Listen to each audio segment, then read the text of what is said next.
শুভ জন্মাষ্টমী। ছোটদের ভালোবাসা আর বড়দের প্রণাম জানিয়ে ব্লগটা শুরু করছি। আজ জন্মাষ্টমী, মায়ের ডাক্তারখানায় যাওয়ার ডেট ছিল, তাই সকাল সকাল বেরিয়ে পড়লাম। অনেকদিন পর বেরোলাম। আর এবছর প্রচণ্ড বৃষ্টি, সেজন্য কোথাও বেরোতে পারি না। আর আজকে ডেটটা ছিল বলে সবাই মিলে বেরিয়ে পড়লাম। সবাই মিলে বলতে কি, মানে আমরা 3জন বেরিয়েছি, বাবা ছিলেন। ডাক্তার দেখানো হয়ে গেলে একটু বাজারের দিকে যাব, ফুল ঠাকুরের জিনিসপত্রগুলো একটু নিতে হবে। আগে থেকে কিছু বাজারটা করা ছিল, আর আজকে কিছুটা করে নেব। অনেকদিন পর বেরিয়েছি তো, রাস্তাঘাটগুলো কিরকম অচেনা লাগছে। দেখবে অনেকদিন পর বেরোলে না, রাস্তাঘাটগুলো কিরকম অচেনা অচেনা লাগে, যেন কত কিছু পরিবর্তন।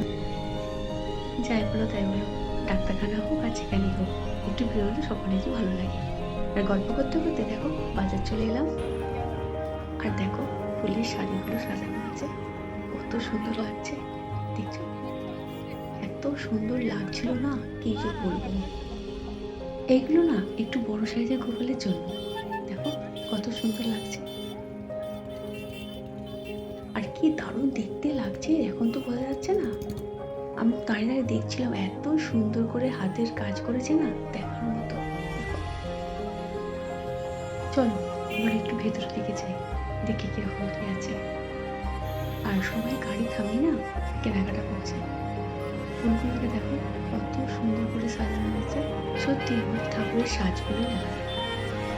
ভেতরটা আরো সুন্দর ফুল আছে, মানে এমনিতে ফুলের মার্কেট প্লাস আর ঠাকুরের জিনিসপত্র, মানে এত সুন্দর সুন্দর জিনিসপত্র সাজানো আছে না, মানে কোনটা ছেড়ে কোনটা নেব। দেখো কত সুন্দর, এই দেখো হাঁস, কি সুন্দর লাগছে না। না, আর ভিডিওটা বড় করতে পারলাম না। এবারে এসেই না ঠাকুর ঘরে চলে এসেছি। মা সমস্ত কিছু পুজোর জোগাড় টোগাড় করে নিয়ে একেবারে পুজো করতে বসে গেছে। আমি কিছুটা জোগাড় করে দিয়েছি, আর মা আস্তে আস্তে করে পুজোটা করে নিচ্ছে। আর এদিকে দেখো ওদের ছোট্ট গোপাল সব সাজানো হচ্ছে, দেখো কত সুন্দর লাগছে।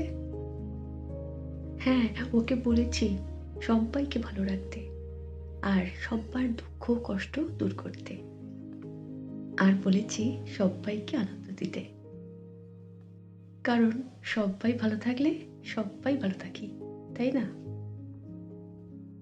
আমাদের ওই বাড়িতে আগে এই পুজোটা জন্মাষ্টমীতে না, মানে হরিনাম সংকীর্তন হতো, মানে খুব ধুমধাম করে পুজো হতো। এখনো হয়, তবে সেই হরিনাম সংকীর্তন হয় না, কিন্তু পুরোহিত এসে পুজো করে দিয়ে যান। আর তখন না অতটা কেউ বাড়িতে পুজো করতো না, মানে অন্য অন্য বাড়িতে। আর সবাই না আমাদের বাড়িতে ব্রাহ্মণ আসতো তো, আর তখন আমাদের বাড়িতে পুজো দিয়ে যেত। আর তারা কত রাত পর্যন্ত মানে অঞ্জলি দিত। এই দিনে ব্রাহ্মণ তাড়াতাড়ি পাওয়া মানে ভাগ্যের দরকার। মানে পুরোহিত মশাই যখন বলবেন, তার থেকে ধরে নাও 1 ঘন্টা 2 ঘন্টা তো পরে আসছে। আর আমরা তখন খুব ছোট ছিলাম, এত ভালো লাগতো না, বাড়িতে কত লোক আসবে। আর আমাদের তো আত্মীয় স্বজন আছে, মামার বাড়ি থেকে মাসির বাড়ি থেকে সব আসবে, ভীষণ আনন্দ করতাম। আর বাড়িতে লোক ভর্তি। পুজো শেষ হতে 1টা 1:30 বেজে যেত। কোনোদিন তো রাত্রিবেলা পড়ে, আবার কখনো কখনো সকালের দিকে পড়ে। আর আমাদের বাড়িতে রাত্রিবেলাটাই পুজোটা হয়। আর সঙ্গে তো হোমযজ্ঞ হবেই, ভীষণ ভালো লাগতো। আর পরের দিনকে আমরা প্রসাদ বিতরণ করতাম। মানে হচ্ছে যারা পুজো দিতেন তারা তো অত রাত পর্যন্ত থাকতো, কেউ থাকতো না। সেই জন্য অঞ্জলি দেওয়ার ব্যাপারে কেউ থাকতো, তখন ওরা বলতো না থাক, আজকে আর পাচ্ছি না, তোরা তো টায়ার্ড হয়ে গেছিস, কাল সকালে এসে আমরা প্রসাদটা নিয়ে যাবো। আমাদের রাধাকৃষ্ণ লক্ষ্মীনারায়ণ আমাদের প্রতিষ্ঠা করা বাবা তুলে দিয়ে গেছিলেন। দেখো কত গল্প করে নিলাম। আর আমাদের ঠাকুরগুলোকে সুন্দর করে সাজাচ্ছে আস্তে আস্তে করে। আমাদের এদিকেও সকলের পুজো হচ্ছে বাড়িতে, সবাই পুজো করছে, ভালো লাগে, খুব ভালো লাগে।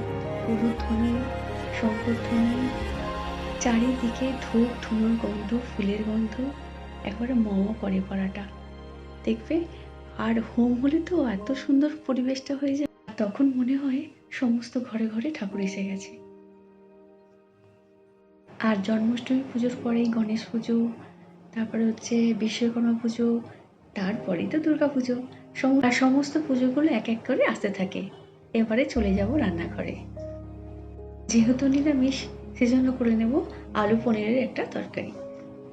পনিরগুলোকে ছোট চৌকো করে কেটে নিয়েছি, দেখো এরকমভাবে কেটে নিয়েছি। এবারে কড়াইতে সাদা তেল দিয়ে দেবো আর পনিরগুলোকে হালকা করে ভেজে নেব। সমস্ত পনির ভাজা হয়ে গেছে, দেখো। আর এইবার দিয়ে দেবো গরম জল। গরম জলে না পনিরটা ভিজিয়ে রাখলে পনিরটা খুব সুন্দর নরম খেতে হয়। পনির কিন্তু গলে যাবে না, একটু হালকা করে ভাজতে হবে কিন্তু, দেখো এরকমভাবে ভাজলে আর একটু গরম জলে ভিজিয়ে রাখলে খুব নরম খেতে হয়। এবারে আলুগুলোকে একটু বড় করে চৌকো করে কেটে নিয়েছি। যেহেতু আলু পনিরের তরকারি করব, কড়াইতে সাদা তেল দিয়ে আলুগুলোকে লাল লাল করে ভেজে নেব লবণ আর হলুদ দিয়ে। আলু পনির যত সুন্দর করে ভাজা হবে তরকারিটা খেতে সুন্দর হবে। লাল লাল করে আলুটা ভেজে নেব। এই দিলাম হলুদ।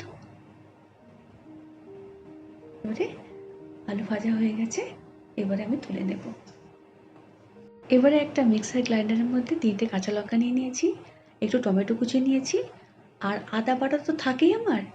আদা বাটাটা নিয়ে দিয়ে দিলাম কয়েকটা দারচিনি, লবঙ্গ, এলাচ, আর দিয়ে দেবো পরিমাণ মতো লবণ আর সামান্য জল দিয়ে এটাকে একটা মিহি পেস্ট বানিয়ে নেব। এরকম মিহি পেস্ট বানানো হয়ে গেছে, আর এদিকে আমার আলুটা ভাজা হয়ে গেছে। এবারে আমি তুলে নেব। এবারে কড়াইটা ভালো করে পরিষ্কার করে নিয়ে এর মধ্যে দিয়ে দেবো ঘি। তোমরা যদি ঘি দিতে না চাও, দিতে নাও পারো।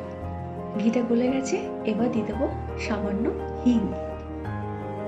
ঘিয়ের বদলে সাদা তেল দিয়ে করতে পারো। এবার দিয়ে দিলাম সামান্য জিরে, একটা তেজপাতা আর একটা শুকনো লঙ্কা দিয়ে ভালো করে এটাকে আমি ভেজে নেব। ফোড়ন থেকে যখন সুন্দর গন্ধ ছাড়বে, বেটে রাখা মশলা পেস্টটা আমি এর মধ্যে দিয়ে দেবো। ভালো করে কষিয়ে নেব।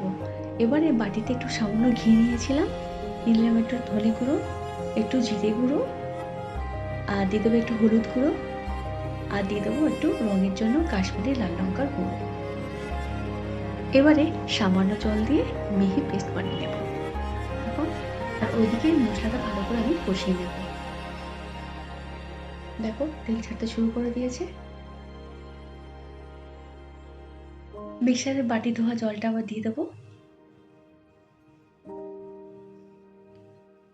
ভালো করে কষানো হয়ে গেছে, এবারে দিয়ে দেবো ভেজে রাখা আলুগুলোকে ভালো করে এর মধ্যে কষিয়ে নেব। নিরামিষ দিনে রুটি পরোটার সাথে এই রান্নাটা করে দেখবে, ভালো লাগবে। কষানো হয়ে গেছে, এবারে বাটিতে যে মশলার পেস্টটা বানিয়ে রেখে দিয়েছিলাম সেটা এর মধ্যে দিয়ে দিলাম। এবারে আবারও ভালো করে এটা আমি কষিয়ে নেব।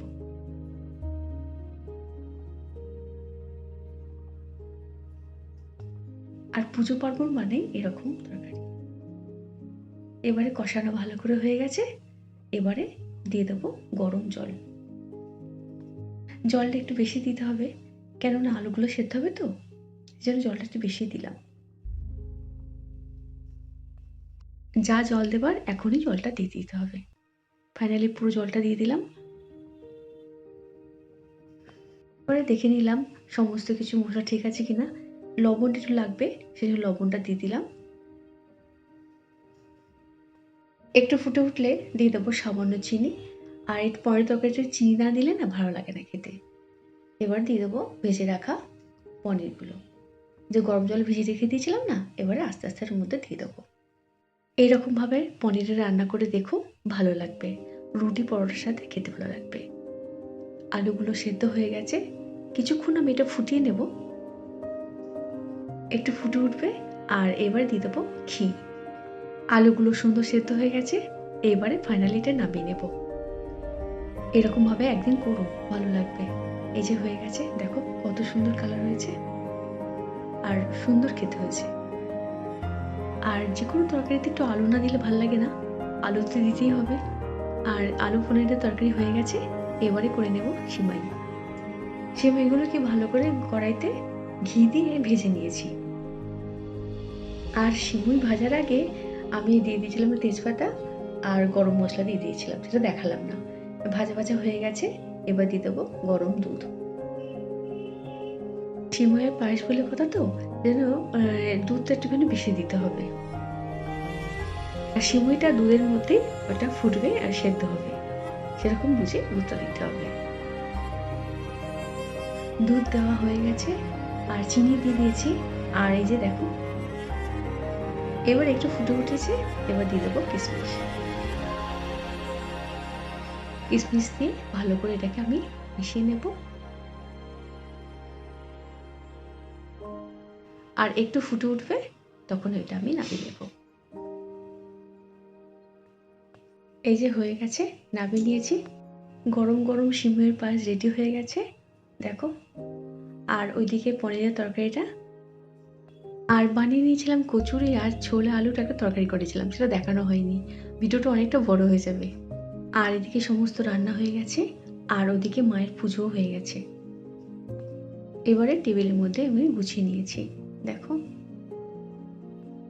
আর প্রসাদের মধ্যে একটা আলাদা রকমের জিনিস আছে, এটা অন্য কোনো খাবারের সঙ্গে তুলনা করা যাবে না। প্রসাদ প্রসাদই। আর আমাদের এনে ফল না গোটা দেওয়া হয়েছিল, কেননা ফল না কাটলে নষ্ট হয়ে যাবে যদি, সেজন্য যখন কেউ আসবে তখন কেটে কেটে দেওয়া হবে। আজ তো প্রতিটা ঘরে ঘরে পুজো, প্রতিটা ঘরে এরকমই প্রসাদ।